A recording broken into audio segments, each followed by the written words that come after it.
A very warm welcome to all our participants and thank you for joining us for Pick an FYP idea worth building into a startup.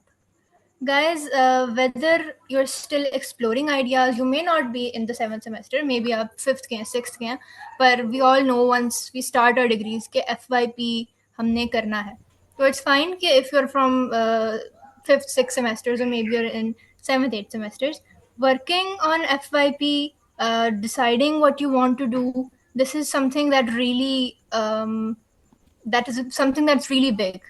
So whether you're still exploring ideas, you've already started working on your FYPs, today's session is designed to help you think beyond academics and discover how an FYP can become the foundation of a real startup. Let me introduce you to ETL Online first. ETL Online is a non-tech. Let me just share my screen. ETL Online is a non-tech US-based which works for empowering Pakistan's youth, Pakistan's tech youth. We have multiple initiatives going on, one of which is the final year project advisory, in which we link mentors with the final year project students throughout their FYP journey. We have open source project contribution, through which we have built Pakistan's first open source project, that is Spark. I will give you all links in the chats if you want to explore them offline. Next, we have Career Help, where we have recorded webinars on our YouTube channel. We have iRise, which is our internship program. We have one-on-one mentorship exclusive for our volunteers. And next, we have Spark, which is a collaborative project management and communication tool. We have APEC, which is Pakistan's first all Pakistan prompt engineering competition. And lastly, we have Hackathon Hub, which is very new. It's been created. It's been launched like a month ago, where Pakistan has made this platform to connect industry mentors and industry organizations with students. That is all about ETL. It is my privilege to welcome Sir Hassan Sayed, who is the founder of Aspire Pakistan, National Idea Bank, and the National AI Think Tank. With over 40 years of experience in technology and more than 30 years of experience international, Mr. Hassan Sayed has dedicated his career to innovation, entrepreneurship, emerging technologies, and empowering the youth of Pakistan. Thank you, sir, for joining us. I would hand the stage to you. Thank you so much, everyone. Assalamu alaikum, or welcome to my FYP, my startup. तो ये programme हमारा ETL और Aspire Pakistan के ताउन के साथ हम कर रहे हैं. दोनों ऑर्गेनाइजेशंस मिलके इस पर्टिकुलर ऑब्जेक्टिव को अचीव करने के लिए कि हमारे जो बच्चे यूनिवर्सिटी से निकल रहे हैं वो अपने फाइनल प्रोजेक्ट को एक मुख्तलिफ अंदाज में देखें. आमतौर पे फाइनल ईयर प्रोजेक्ट्स जो हैं वो एक एकेडमिक एक्सरसाइज समझे जाते हैं कि आपने अपनी डिग्री हासिल करने के लिए फाइनल ईयर प्रोजेक्ट करना है, और जब वो फाइनल ईयर प्रोजेक्ट कर लिया, डिग्री मिल गई, तो जो भी कुछ किया था वो अलमारी में रख दिया, और उसके बाद उसकी कोई ज़िंदगी के अंदर कोई इन्फ्लुएंस नहीं रहा उस प्रोजेक्ट का. तो हम चाहते हैं कि आप अपने फाइनल ईयर प्रोजेक्ट को एक दूसरी नज़र से देखें. तो मैं उम्मीद करता हूँ कि आज का ये जो सेशन है उससे आपको अपने इस प्रोग्राम को एक मुख्तलिफ अंदाज में देखने में FYP को मदद मिलेगी. So let me share my screen और let me see Zoom share. Okay, here you go. Sir आप लोगों को सॉरी फॉर इंटरप्शन. सर आपकी आवाज़ थोड़ी स्लो आ रही है. अच्छा, एक सेकेंड. ये आजकल जूम जो है माइक्रोफोन की सेटिंग को कुछ ऑटोमेटिक करता है. Okay, is it any better? Yes sir, quite better. Okay, good. All right. तो मेरा इंट्रोडक्शन तो मैं कोई बहुत ज़्यादा लंबा चौड़ा नहीं दूंगा। I am the founder of Aspire Pakistan, और पिछले तकरीबन अब तो 8 साल ही हो गए कि मैं पाकिस्तान में स्टूडेंट्स के साथ काम कर रहा हूँ on entrepreneurship, on innovation, working on ideas, artificial intelligence, career planning, and all these things जो एस्पायर पाकिस्तान के प्रोग्राम्स हैं, नेशनल आइडिया बैंक। लेकिन ये कि जो बुनियादी तौर पर हमारा मकसद है एस्पायर पाकिस्तान का, वो एक प्रॉस्परस पाकिस्तान है। और प्रॉस्परस पाकिस्तान उसी वक्त बनेगा जब हम सब लोग आम तौर पे प्रॉस्परस होंगे। ऐसा नहीं है कि कुछ लोग तो पैसे कमा रहे हों और बड़े बड़े फ़ायदे उठा रहे हों और ज़्यादातर लोग जो हैं वो नुकसान में जा रहे हों। दैट इज़ नॉट प्रॉस्पेरिटी, उसको इलीटिज़म कहते हैं। और पाकिस्तान की जो अभी करंट सोसाइटी है वो इलीट सोसाइटी है। इसका मतलब ये है कि पाकिस्तान का सिस्टम, पाकिस्तान की गवर्नमेंट, पाकिस्तान के क्या कहते हैं establishments, everything works for a specific part of the society जिनको इलीट्स कहते हैं। ठीक है, तो सारा जितना भी उनका मकसद है वो उनको फ़ायदा पहुंचाना है। हम चाहते हैं कि सबको फ़ायदा पहुंचे। Everybody is prosperous, then Pakistan is prosperous. Pakistan खाली चंद लोगों के प्रॉस्परस होने से नहीं हो सकता। तो उसके लिए ज़रूरी है कि आप लोग जो यूनिवर्सिटी से बाहर निकल रहे हैं, आप लोगों ने कल अपने मुल्क को संभालना है, आपने लीडर बनना है, तो आप इन चीज़ों को याद रखें। इससे पहले कि मैं अगली स्लाइड के ऊपर जाऊं, ये अटेंडेंस का की स्लाइड है। और अगर आप लोग अपनी अटेंडेंस मार्क करेंगे आज ड्यूरिंग द सेशन, तो मैं आपको एक बोनस के अंदर वीडियो भेजूंगा जो आपको कुछ ऐसी चीज़ें बताएगी, आइडियाज़ बताएगी जो शायद आपने अभी तक सोचे नहीं हो, और उन बहुत ही आसान सी चीज़ें जिनको लेके आप आगे मज़ीद अपने FYP के हवाले से, अपनी चीज़ों के हवाले से काम कर सकते हैं। बट एनीवेज, अटेंडेंस लगाएंगे तो वैसे भी अच्छा है।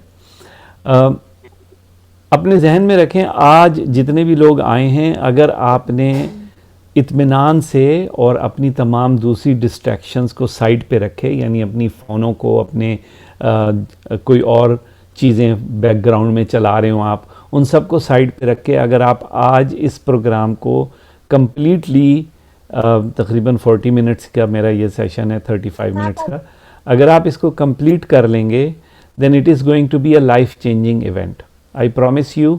उसके बाद आप जो चीज़ें देखेंगे आगे ज़िंदगी में वो ज़रा डिफरेंट होंगी। ठीक है, और आपको जो है वो लेकिन फोकस रहने के लिए अपने आप को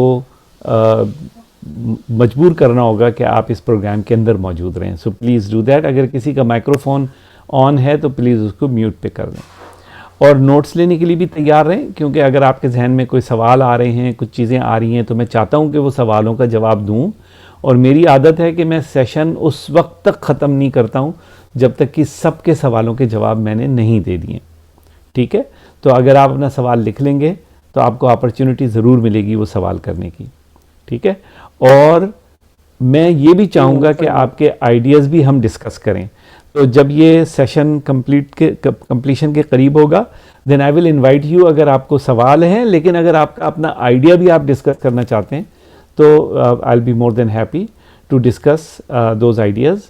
और मैं हज़ारों स्टार्टअप्स को हेल्प कर चुका हूँ, मेंटर कर चुका हूँ, एंड आपको बहुत ज़्यादा मुश्किल नहीं होगा अपना आइडिया समझाना मुझे। एस्पायर पाकिस्तान अब तक की 1,75,000, बल्कि अब तो शायद 2 लाख के करीब हम पहुंचने वाले होंगे। स्टूडेंट्स को अपने मुख्तलिफ प्रोग्राम्स के ज़रिए हेल्प कर चुके हैं। हमारे जो AI वाला प्रोग्राम है 85,000 हो गए तो स्टूडेंट्स हैं, और एंटरप्रेन्योरशिप की ट्रेनिंग में 1 लाख से ऊपर स्टूडेंट्स जो हैं over the pass 8 years 7 years हमारे प्रोग्रामों में आ चुके हैं, फ़ायदा उठा चुके हैं वन वे और दी अदर। मैंने अपने बारे में आपको बता दिया, मेरा बैकग्राउंड सिंपली टेक्नोलॉजी का है। 40 साल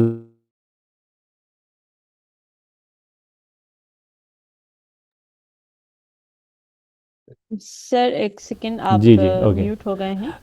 30 साल से मैं मुल्क से बाहर था जब मैं पाकिस्तान आया था, और आजकल मैं फिर मुल्क से बाहर हूँ, और मेरा फोकस जो है वो इमर्जिंग टेक्नोलॉजीज़ का है। आप लोग मुझे फॉलो कर सकते हैं लिंक्डइन पे, हसन सैयद, अगर आप चाहें। सवाल ये पैदा होता है कि आज आप यहाँ क्यों आए, आपके लिए क्यों इम्पोर्टेंट है इस सवाल का जवाब हासिल करना कि मुझे एफवाईपी में क्या करना है, ठीक है। और हम क्यों ये प्रोग्राम करना चाह रहे हैं, एस्पायर पाकिस्तान क्यों ये प्रोग्राम करना चाह रही है, उसके 3 रीज़न्स हैं। आपके अपने रीज़न होंगे, आप कुछ सोच के आए होंगे कि मुझे ये फ़ायदा हो सकता है, लेकिन पहले मैं चाहूँगा कि हम 3 रीज़न जो हम समझते हैं वो मैं आपको बता दूँ। नंबर 1, हुजूर अकरम सल्लल्लाहु अलैहि वसल्लम की हदीस है, देने वाला हाथ लेने वाले हाथ से बेहतर होता है। पाकिस्तान, हम पता है, हमने अपने आप को भिखारी तो बना रखा है दुनिया में, and we are very good at asking, कि अपना हाथ फैला के हम लोगों से मांग रहे हों, मुलाजमत किसी से मांग रहे हों, राइट, किसी से क्या कहते हैं अपना हेल्प ले रहे हों, लेकिन जो देने वाला हाथ है वो लेने वाले हाथ से बेहतर होता है। ये हुजूर अकरम सल्लल्लाहु अलैहि वसल्लम की हदीस है। हम चाहते हैं कि आप लोग देने वाला हाथ बने, मुलाजमत ढूंढने के बजाय, मुलाजमत मांगने के बजाय आप दूसरे लोगों को मुलाजमत देने वाले बन जाएं, ठीक है। So that's number 1 reason for you to think about your final year project as a startup. Number 2, हमारे मुल्क का सिस्टम जो है वो इस एक शेर में दिया है कि ए ताइर लाहूती, उस रिस्क से मौत अच्छी जिस रिस्क से आती हो परवती। जब हम मुलाजमत करते हैं कहीं पे पाकिस्तान वाले सिस्टम के अंदर, तो हम बुनियादी तौर पर अपनी खुदी, अपनी आज़ादी को एक साइड के ऊपर रख कर करते हैं, और वहाँ पे हम आके अपना काम करते हैं। तो अगर आप अपना बिजनेस करेंगे तो आपके पास ये फ्रीडम होगी कि वो रिस्क जिससे परवाज़ में कोताही आती है, वो रिस्क आपका उस तरीके से नहीं आएगा, बल्कि आप अपने खुद ज़िम्मेदार होंगे,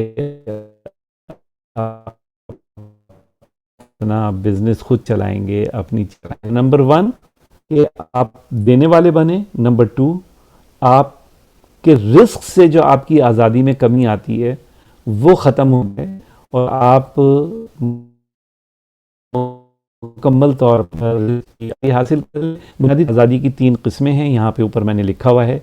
रूहानी आज़ादी, अल्लाह के ऊपर यकीन करना, वो आपकी रूहानी आज़ादी है, और ये कि वो एक सजदा जिसे तू गरां समझता है 1000 सजदों से देता है आदमी को निजात, कि अगर अल्लाह ताला को सजदा कर लिया और उसी से उम्मीदें बांध ली कि वही हमारा करने वाला है, और फ्रीडम है।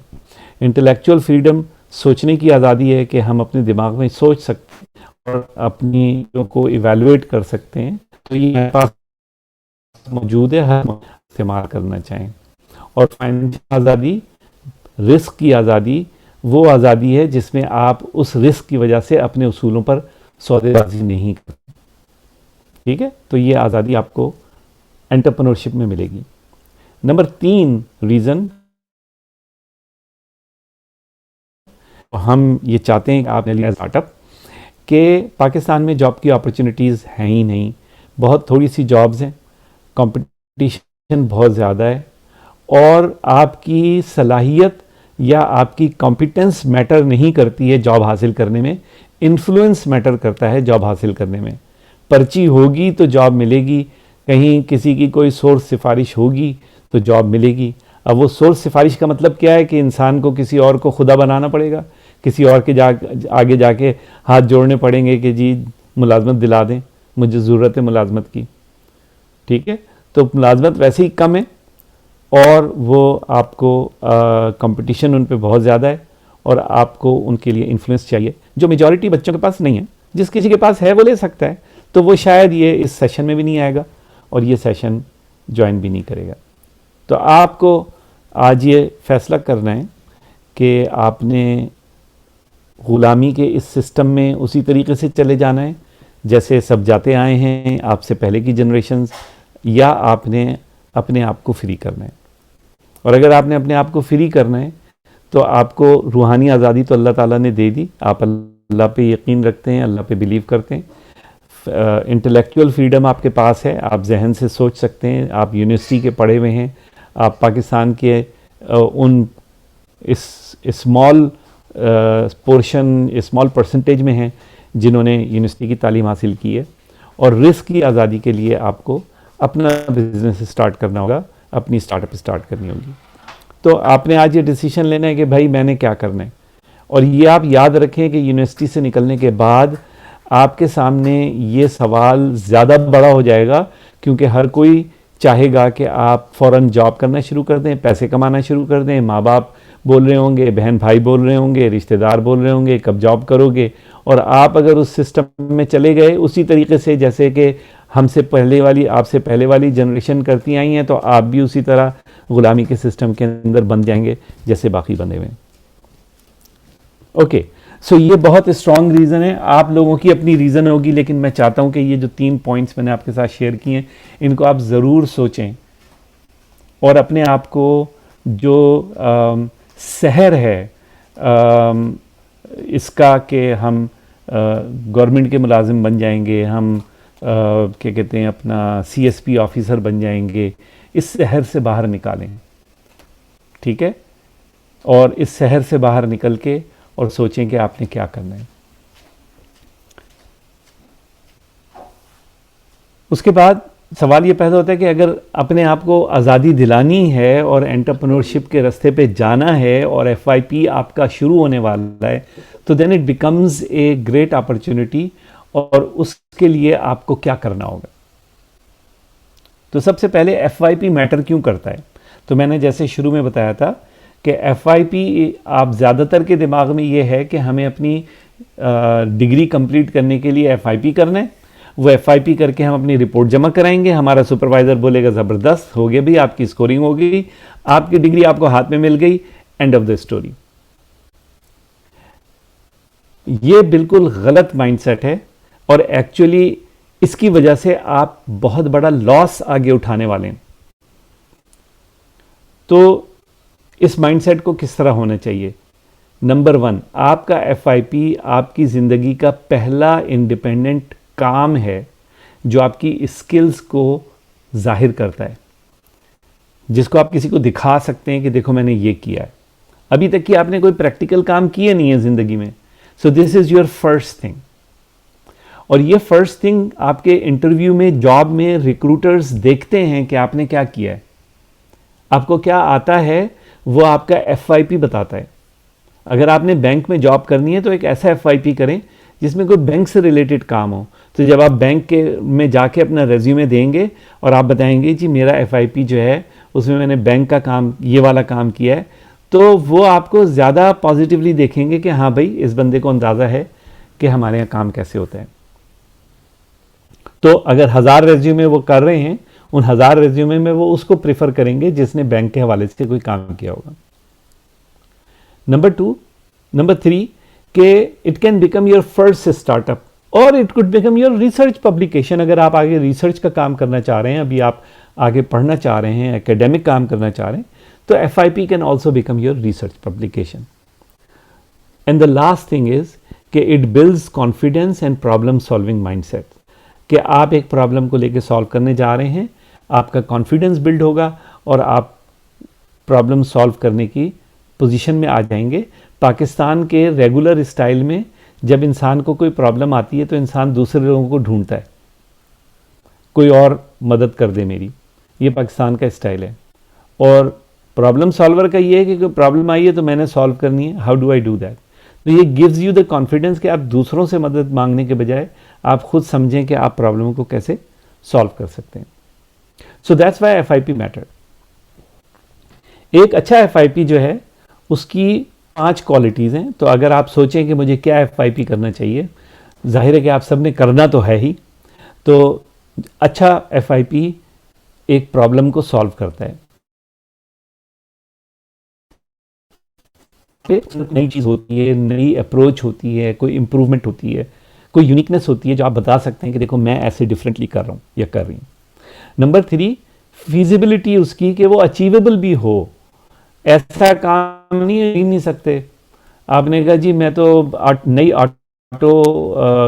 नई कार की फैक्ट्री लगाऊंगा, तो नई कार की फैक्ट्री तो आपके पास ना उसकी स्किल्स है, ना आपके पास पैसे हैं, ना उसके टाइम है।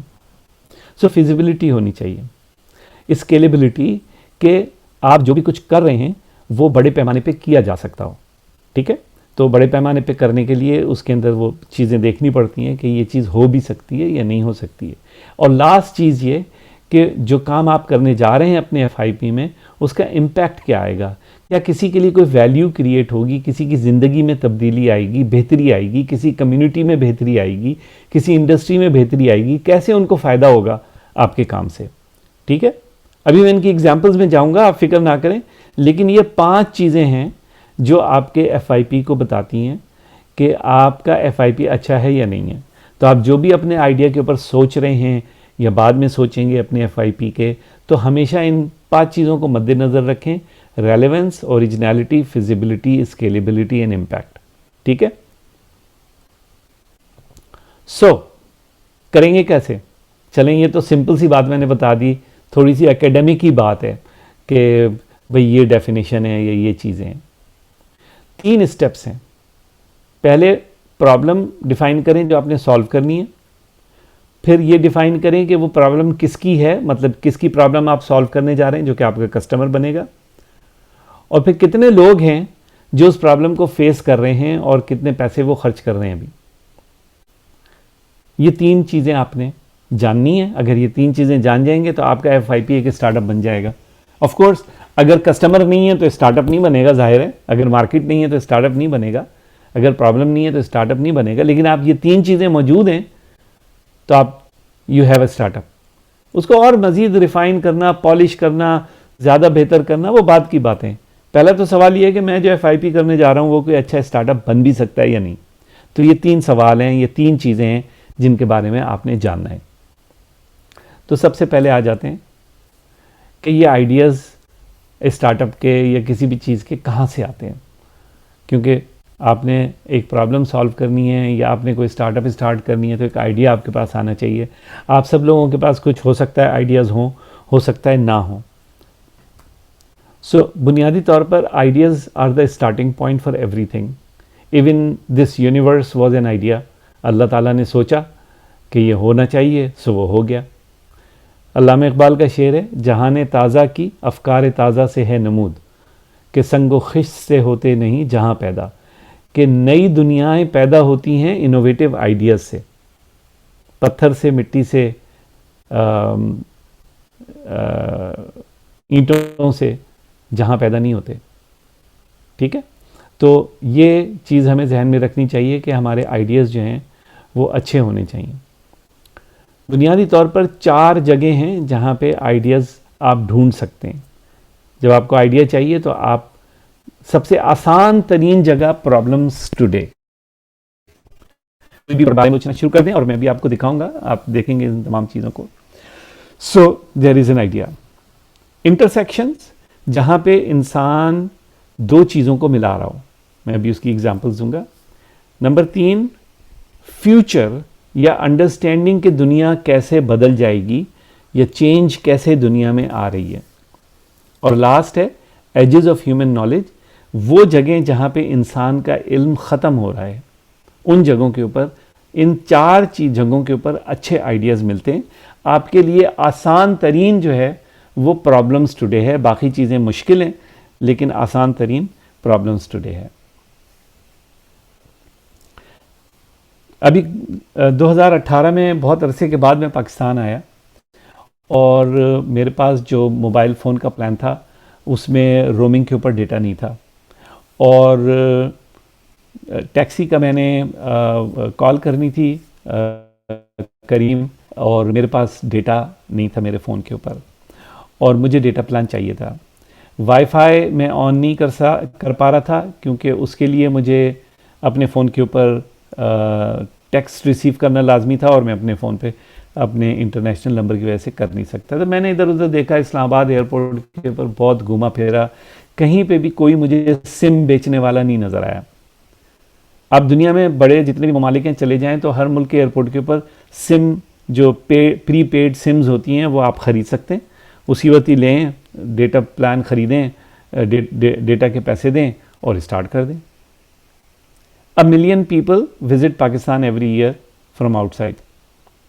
Karachi, Lahore, Islamabad international airport, Peshawar international airport, इसके ऊपर फ़्लाइटें आती हैं, बाहर से लोग आते हैं, वो सब ढूंढ रहे होते हैं कहाँ से ले लेंगे local SIM card. That's a problem. मेरे लिए प्रॉब्लम थी कि मैं कैसे करीम की जो है वो ऐप को स्टार्ट करूं और क्या कहते हैं अपना वो लूँ, टैक्सी बुलाऊं। This is the problem even today, I think अभी भी नहीं है। तो सवाल ये पैदा होता है कि मोबाइल फ़ोन की फ्रेंचाइजेज एयरपोर्ट पे क्यों नहीं है, कि जैज़ वालों ने अपनी खोल ली हो, क्या कहते हैं अपना टेलीनॉर वालों ने खोल ली हो अपनी फ्रेंचाइज, क्यों नहीं है वहाँ पर। और अगर मुझे बेचने हैं सिम कार्ड एयरपोर्ट के ऊपर तो क्या चाहिए अराइवल पे। So if I can figure these two questions out, I can figure out if there is an opportunity or not. So here is a problem. I'll give you a problem. It has a business.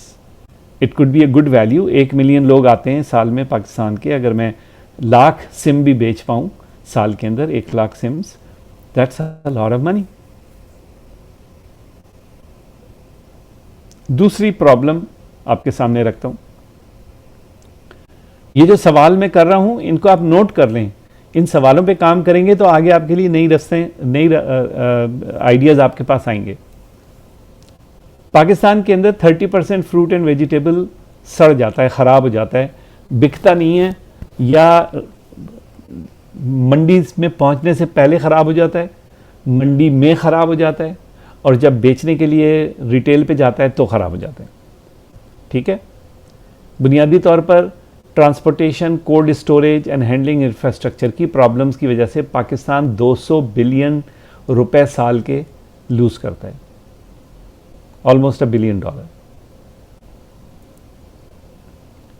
सवाल ये पैदा होता है कि average wastage दूसरे countries का क्या है। क्या दुनिया में सारे ममालिक अपने फ्रूट्स और वेजिटेबल्स का 30% लूज करते हैं? क्योंकि अगर सब के सब कर रहे हैं तो ये तो पूरी दुनिया की प्रॉब्लम है, और अगर ये पूरी दुनिया की प्रॉब्लम नहीं है तो पाकिस्तान में क्यों है। और वो कौन सी अगर नहीं है सारी दुनिया की प्रॉब्लम तो वो क्या कर रहे हैं, वो कौन सी टेक्नोलॉजीज टेक्निक्स यूज़ कर रहे हैं कि उनका और फ्रूट या वेजिटेबल जो है वो फ्रेश रहता है फॉर लॉन्गर टाइम, या वो ख़राब नहीं होता जैसे हमारा हो जाता है। हमारा ये जो ख़राब होता है ना, ये नुकसान सिर्फ पैसे का ही नुकसान नहीं है, इसकी वजह से लाखों फार्मर्स जो हैं वो पावर्टी में दबे हुए हैं, गुर्बत में। क्योंकि सोचें अगर 30% अगर वो 2 लाख कमा रहे हैं उसकी जगह 3 लाख कमा रहे होते तो वो लाख रुपए उनकी ज़िंदगी में बेहतरी लेकर आता। So this is a lot of money.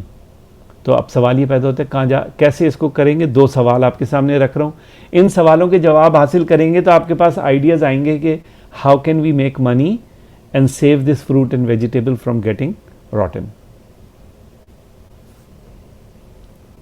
एक और आपके सामने, पाकिस्तान एक एग्रीकल्चर कंट्री है तो जाहिर है काफ़ी सारी चीज़ें एग्रीकल्चर में हैं।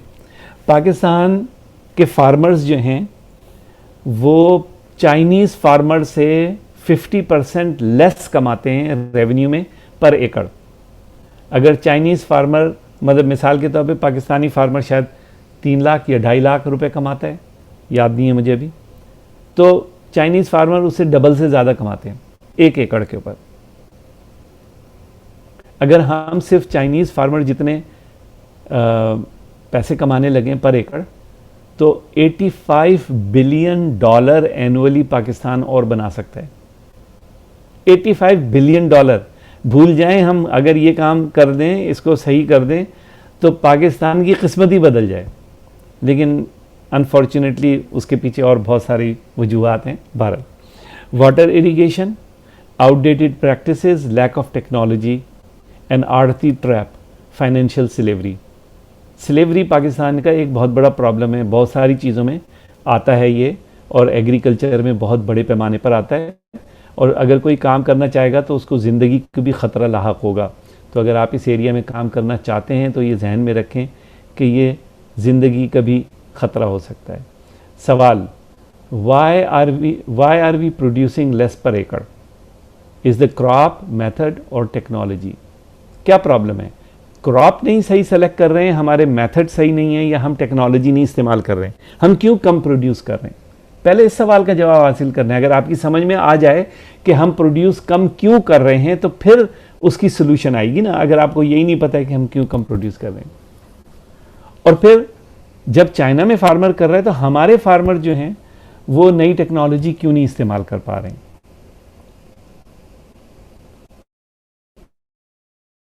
क्या विलिंगनेस की बात है? क्या पैसे की बात है? क़ुव्वत ख़रीद की बात है? समझ की बात है? नॉलेज की बात है? किस चीज़ की क्या कमी है जिसकी वजह से वो ये नहीं कर पा रहे हैं? ठीक है, तो ये दो सवाल आपके साथ छोड़ रहा हूँ। इन सवालों के जवाब हासिल करेंगे तो आइडियाज़ आएंगे। ओके, मैंने प्रॉब्लम आपके सामने रख दी है, and I am giving you these problems very specifically क्योंकि ये पाकिस्तान में बड़ी अपॉर्चुनिटीज़ हैं। इनमें बहुत सारे बिजनेस छुपे हुए हैं, बहुत सारी वैल्यू है जो कैप्चर की जा सकती है। सिंपल सी एग्जांपल बाकी एरियाज़ की दूंगा, लेकिन मैं ये एक्सपेक्ट नहीं कर रहा कि आप इन एरियाज़ के ऊपर कोई बहुत बड़ा काम अभी कर पाएंगे, but still you never know, you may have some good idea. Intersections, दो चीज़ें जब मिलती हैं, मोबाइल टेक्नोलॉजी और ट्रांसपोर्टेशन, तो करीम वजूद में आया। रिटेल, लॉजिस्टिक्स एंड इंटरनेट तो दराज वजूद में आया। मोबाइल एंड ट्रांसपोर्टेशन मिला तो बाइकिया वजूद में आया। ठीक है, हॉस्पिटैलिटी और टेक्नोलॉजी मिली तो एयरबीएनबी वजूद में आया। ओके, इंटरनेट और क्या कहते हैं अपना ट्रेडिंग, बेचना चीज़ों का मिला तो ई कॉमर्स वजूद में आई। ये इंटरसेक्शंस हैं जहाँ पे आप दो चीज़ों को मिला के एक नई चीज़ बना रहे हैं। सो आपके सामने दो सवाल छोड़ रहा हूँ। बहुत सारे बड़े आइडियाज़ पिछले 20 साल में, 30 साल में इंटरसेक्शंस के ऊपर आए। ठीक है, तो इंटरसेक्शन में जो कॉमन डिनोमिनेटर है वो टेक्नोलॉजी या मोबाइल है, और बाकी चीज़ें फिर आप उनके साथ मिला सकते हैं।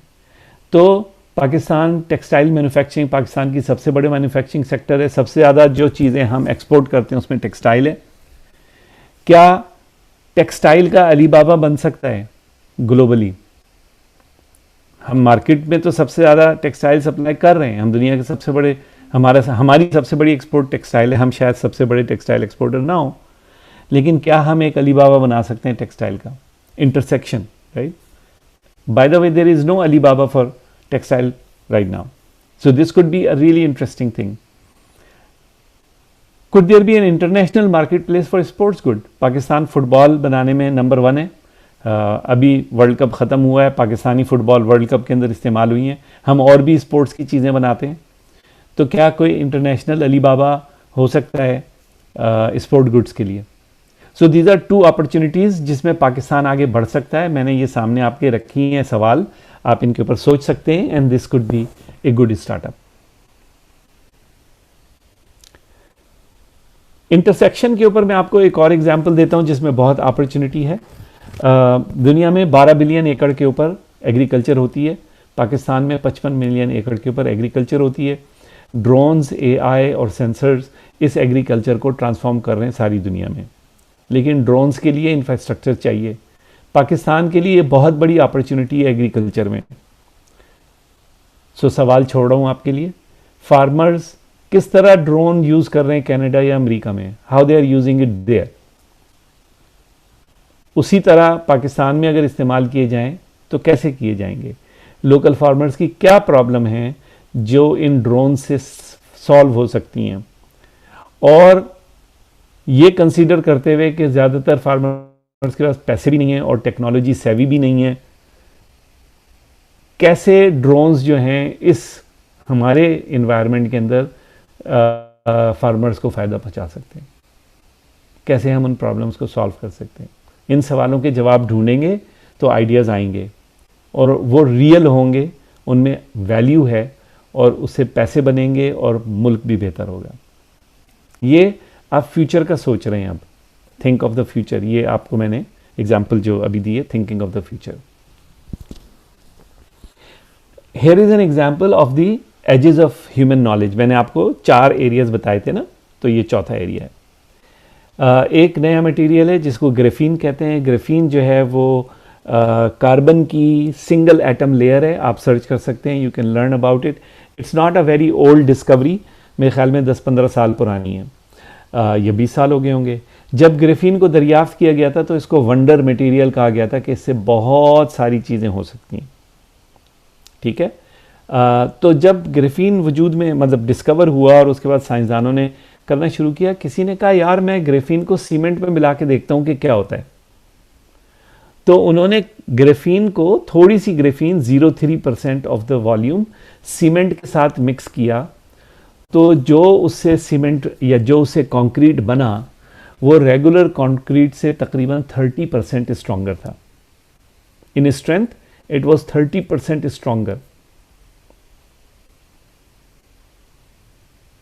So this is the, you know, this could become billions of dollars at some point in the future, not right now.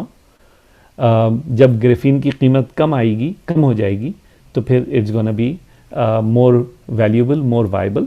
But even today graphene and concrete is being mixed in for example जो bunkers होते हैं फौज के, उसके अंदर उनकी strength को बढ़ाने के लिए, और दूसरी जगहों पे जहाँ पे वज़न कम करके स्ट्रेंथ बढ़ानी हो बड़े प्रोजेक्ट्स में, तो वहाँ पे इस्तेमाल होना शुरू हो गया है। It's just a matter of time. Another example is CRISPR which is a gene editing technology. और एक प्रॉब्लम राइस की जो क्या कहते हैं काश्त है उसमें आती थी, अभी भी आती है। बैक्टीरियल ब्लाइट एक डिजीज़ होती है जो उनको लग जाती है, जिससे वो सारे एकर्स जो है ना तबाह हो जाते हैं, उनकी जो यील्ड है वो ख़राब हो जाती है। तो चाइना ने इसके ऊपर रिसर्च की और उन्होंने क्रिस्पर को इस्तेमाल करके एक मॉडिफाइड, जेनेटिकली मॉडिफाइड राइस बनाया जो उसका रेजिस्टेंट है।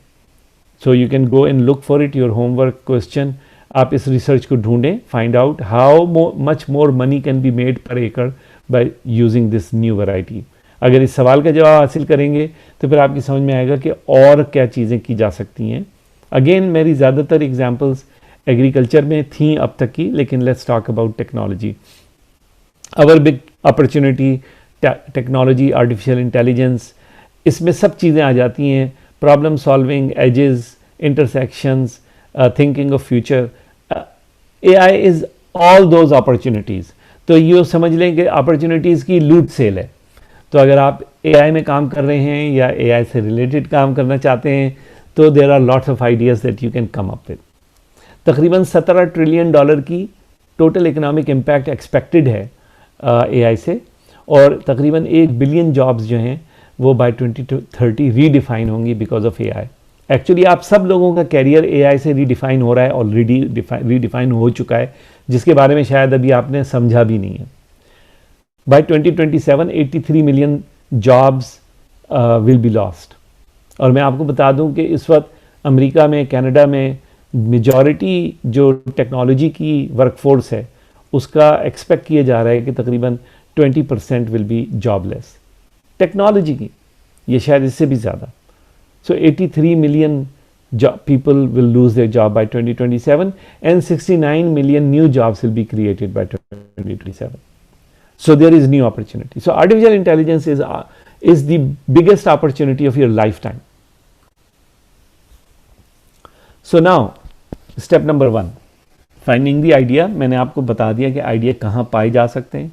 मैंने आपको कुछ बड़े बड़े आइडियाज़ दे दिए कि यहाँ पे आप देख सकते हैं। List the problems you face every day for few days. ठीक है, जो आपको प्रॉब्लम फेस हो रहे हैं वो लिखते जाएं, कुछ ना करें, एक डायरी में, फ़ोन में, कहीं पे भी लिखते जाएं। हफ्ते भर, आज मुझे ये प्रॉब्लम हुई, मुझे आज ये प्रॉब्लम हुई। और अपने दोस्तों से, घर वालों से भी बोलें भाई तुम्हें कोई प्रॉब्लम आ रही हो मुझे डेली बताते जाओ, या रोज़ाना फ़ोन करके, या जब फेस टू फेस बात हो, हाँ भाई आज की क्या प्रॉब्लम फेस की, नोट डाउन कर लो। आफ्टर फ्यू डेज आपके पास एक लिस्ट बन जाएगी प्रॉब्लम्स की जो आप फेस कर रहे थे। उस लिस्ट में से आइडेंटिफाई करें कि 5 वो प्रॉब्लम्स जो सबसे ज़्यादा मुश्किल थी आपके लिए, जिसने टाइम का, पैसे का ज़या किया। पैसे का ख़ास तौर पे अगर ज़या हुआ हो तो इट्स वेरी गुड। पैसा लूज़ किया किसी प्रॉब्लम की वजह से, they are the good problems. फिर उन 5 को आइडेंटिफाई करके, अज्यूमिंग कि आपके पास 20-25 प्रॉब्लम्स होंगी, अपने उन्हीं फैमिली फ्रेंड्स के पास जाएं जिनसे आपने प्रॉब्लम्स पूछी थी। उनसे कहें देखो यार, मेरे पास ये सारी प्रॉब्लम्स आई थी, मेरे पास ये 5 प्रॉब्लम्स आई हैं, तुम्हें इनमें से कौन सी प्रॉब्लम सबसे मुश्किल लगती है कि अगर ये सॉल्व हो जाए तो उससे फ़ायदा होगा। तो उनसे वोट करा लें उन 5 प्रॉब्लम पे, जिस पे भी वोट आपका सबसे ऊपर का है, take that problem and that is your step number 1। Idea आपका कि मुझे ये प्रॉब्लम सॉल्व करनी है। सो अगर आपको नहीं समझ में आ रहा, आप उससे पूछना चाह रहे हैं चैट जीपीटी से, तो ये प्रॉम्प्ट है। ये डॉक्यूमेंट आपको मिल जाएगा अगर आपने ऑनलाइन अगर आपने अटेंडेंस की है, तो you can copy and paste. यहाँ पे खाली आपने जहाँ पे ये प्लेस होल्डर है तो वहाँ पे अपना इन्फॉर्मेशन डालनी है। आपको 5 आइडिया दे देगा ChatGPT to begin with. न सिर्फ ये, बल्कि वो ये भी दे देगा कि अगर आपने इन आइडियाज़ पे काम करना है तो हाई लेवल आपने क्या क्या चीज़ें बनानी हैं। तो वो आप अपने सुपरवाइज़र को भी दे सकते हैं कि देखें जी, ये मेरा आइडिया है, मैं इसके ऊपर काम करूँगा। अगर आपके पास अपना आइडिया खुद का नहीं है तो चैट जीपीटी से हेल्प ले लें। और अगर आपने अपने आइडिया, जैसा मैंने स्टेप पहले बताया था, उसमें आपने आइडेंटिफाई कर लिया है, तो चैट जीपीटी को वो आइडिया देकर यही प्रॉम्प्ट थोड़ी सी मॉडिफाई करके आप इस्तेमाल कर सकते हैं। सो आपको मैंने स्टार्टिंग पॉइंट दे दिया, आपके सामने मैंने सवाल रख दिए। FYP एक आपकी अच्छी अपॉर्चुनिटी है अपना कैरियर स्टार्ट करने की, इसको आप सीरियसली लें। और मैंने इसके अलावा आपको 3 रीज़न भी बताई कि हम क्यों ये काम कर रहे हैं और ये क्यों आपके लिए इम्पॉर्टेंट है। तो वो 3 रीज़न भी याद रखिएगा कि देने वाला हाथ लेने वाले हाथ से बेहतर होता है। और आप जो हैं वो जॉब देने वाले बने, लेने वाले नहीं बने। और रिस्क जो है अपना किसी स्लेव सिस्टम के अंदर नहीं हासिल करें, बल्कि अपने बलबूते के ऊपर हासिल करें, ठीक है। और अल्टीमेटली अपने आप को फ्री करें। आइडिया जब आपके पास आ गया तो उसके बाद आप जो हैं अगले स्टेप के ऊपर आएंगे कि मैं इस प्रॉब्लम को कैसे सॉल्व करूँगा। उसके ऊपर आपको थोड़ी रिसर्च करनी होगी, थोड़ा टाइम खर्च करना होगा, कुछ दिन अपनी प्रॉब्लम्स को प्रॉब्लम स्टेटमेंट को पॉलिश करने में लगाने पड़ेंगे। और फिर आप अपने सुपरवाइज़र को पिच करें पूरी तैयारी के साथ। ऐसे नहीं कि सर मेरे दिमाग में ये आइडिया आया और कुछ भी नहीं पता है, नहीं, पूरा आप कहो देखें जी ये प्रॉब्लम है, ये इन लोगों को आती है, पाकिस्तान में इतने लोग इस प्रॉब्लम को फेस करते हैं, मैं इस प्रॉब्लम को ऐसे सॉल्व करूँगा और या करूँगी, और ये मेरा प्लान है। अब आप बताएं, आप चाहते हैं मैं इस FIP पे काम करूं? हो सकता है आपका सुपरवाइज़र मना कर दे, लेकिन ये कि आपने अपनी कोशिश पूरी करनी है। और मेरे ख्याल में जो ETL का प्रोग्राम है उसमें अगर आप आ रहे हैं तो आपको मेंटरिंग भी मिलेगी इन प्रोजेक्ट्स के ऊपर। तो ये प्रोजेक्ट्स अगर रियल में अच्छे में हैं और आप उनको अच्छा सा बिज़नेस केस बना के दिखा सकते हैं तो आपको मेंटर्स भी मिलेंगे। और उम्मीद है कि आपकी यूनिवर्सिटी जो है वो इन प्रोजेक्ट्स को कंसीडर करेगी। 10 रूल आपको दे के जा रहा हूँ अगर आपने इस स्टार्टअप में सक्सेसफुल होना है। These are the 10 rules, if you follow you will be successful. Actually you will be successful almost in everything. Number 1, be ready to learn. आपको कुछ नहीं आता, स्टार्ट फ्रॉम देयर। मैं बहुत दफ़ा बच्चों से मिलता हूँ पाकिस्तान में, मुझे अफसोस होता है, उन मेजॉरिटी बच्चे समझते हैं उन्हें सब कुछ आता है। मैं पूछता हूँ आपको ऑफिस की, आपकी माइक्रोसॉफ्ट ऑफिस कितना आता है, तो अपने आप को एक्सीलेंट रेट करेंगे, top 5 star. This is not the starting point. Starting point is मुझे कुछ नहीं आता, be ready to learn. Number 2, हमेशा अच्छे लोग, ऐसे मेंटर्स, ऐसे एडवाइज़र आपके पास होने चाहिए, ऐसे लोगों से आपको ताल्लुक़ रखना चाहिए जो आपको गाइड कर सकते हो पॉजिटिवली, बग़ैर किसी लालच के, उनकी कोई लालच आप में ना हो। ऐसे लोग अगर आपको कहीं मिलते हैं, कोई सीनियर मिलता है जिससे आपको लगता है कि ये अच्छा इंसान है, आपको गाइड कर सकता है, उनके साथ ताल्लुक़ बना के रखें। और ये जो भी डूडल कर रहे हैं स्क्रीन के ऊपर, प्लीज़ ना करें, इसका फ़ायदा नहीं है। ओके, नंबर 3, जिसकी प्रॉब्लम सॉल्व करने जा रहे हैं उससे बात करें पहले, वो आपका कस्टमर है। अगर अपने आइडिया पे काम करने जा रहे हैं as a startup, this is number 1 problem for the founders कि वो एक्चुअल कस्टमर से नहीं बात कर रहे होते। ये एक one of the biggest reason of failure ये है। तो talk to your customer early on. जिसकी प्रॉब्लम सॉल्व करने जा रहे हैं उससे तो बात करें यार, तुम्हें ये प्रॉब्लम सॉल्व भी करवानी है, नहीं करवानी है, तुम्हारा नुकसान क्या हो रहा है, ठीक है। नंबर 4, अपना नेटवर्क बिल्ड करें। भले अगर एंटरप्रेन्योर बनने जा रहे हैं तो ज़रूरी है, लेकिन वैसे भी ज़रूरी है। Build your network every day. It is not कि किसी दिन अचानक से आपका नेटवर्क बन जाएगा। 1 LinkedIn connection at a time, 1 person at a time. Events में जाएं, ऐसी जगहों पे जाएं जहाँ पे NIC कराची जाएं, NIC लाहौर जाएं, और दूसरे प्रोग्राम्स में जाएं जो वो कर रहे होते हैं, लोगों से मिलें और अपने नेटवर्क को बिल्ड करें। जब लोगों से मिलेंगे तो वहाँ आपको इन्वेस्टर्स भी नज़र आएंगे, उनके पास पहले से उनसे ताल्लुक़ बनाएं। ये नहीं कि जब उनकी ज़रूरत है, मेरे स्टार्टअप में इन्वेस्टमेंट चाहिए, तब उनके पास जा रहे हूँ। नो, पहले से उनसे ताल्लुक़ बनाएं, उनको बताएं मैं इस प्रॉब्लम पे काम कर रहा हूँ लेकिन मुझे पैसे नहीं चाहिए। उनका इंटरेस्ट होगा, वो फिर आप उनको अपडेट करें। जब प्रॉब्लम सॉल्व हो गई है, कस्टमर आना शुरू हो गए, फिर जब आप रेडी होंगे पैसे के लिए, तो वो इन्वेस्टर आपके लिए ज़्यादा ओपन होंगे।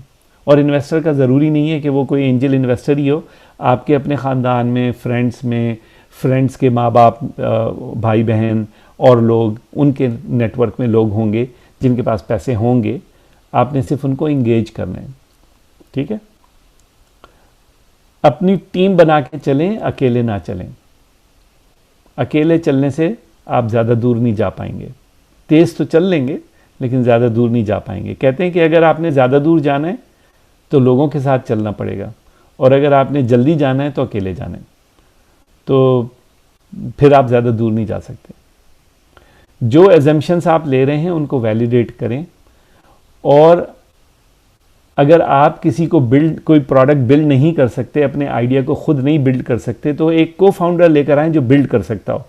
पैसे ढूंढने नहीं निकलेंगे, कोई पैसे दे देगा आपको बनाने के लिए। अगर कोई ऐप बनानी है और आपको ऐप नहीं बनानी आती, तो आपके पास 2 चॉइस हैं, या आप ऐप बनाना खुद सीखेंगे या किसी बंदे को मिलाएंगे जो ऐप बना सकता होगा। ये चॉइस नहीं है कि आप कोई बंदा ढूंढें जो आपको पैसे दे ऐप बनवाने के, ये नहीं होगा। So please keep that in mind. So अपनी टीम को केयरफुली पिक करें, जो काम वो कर सके जो आप नहीं कर सकते, और अपनी स्टार्टअप को खुद से आगे बढ़ाएं, दूसरों के पैसों की चक्कर में ना पड़ें। Bootstrap it. और लास्ट चीज़, register your company and document all contracts. जितने को फाउंडर्स हैं, जिनके साथ काम कर रहे हैं, हर एक के साथ साफ सुथरा डील करें, लिख के डील करें। क्या कहते हैं, अपना धोखेबाजी ना करें, ना आप करें ना वो करें। हर चीज़ क्लियरली लिखी हुई हो, हर चीज़ कागज़ पे हो, सबको पता हो उन्होंने क्या कमिटमेंट की है, वो क्या करेंगे। अगर आप बेस्ट प्रैक्टिसेस फॉलो कर रहे हैं तो आपको कोई प्रॉब्लम नहीं होगी। प्रॉब्लम ज़्यादा उस वक्त होती है जब चीज़ें लिखी हुई नहीं होती। सो ये 10 रूल्स हैं, इनको अगर आप फॉलो करेंगे तो स्टार्टअप में फ़ायदा होगा, और इनमें से बहुत से रूल ऐसे हैं जो आप वैसे ही फॉलो करेंगे तो आपको फ़ायदा होगा।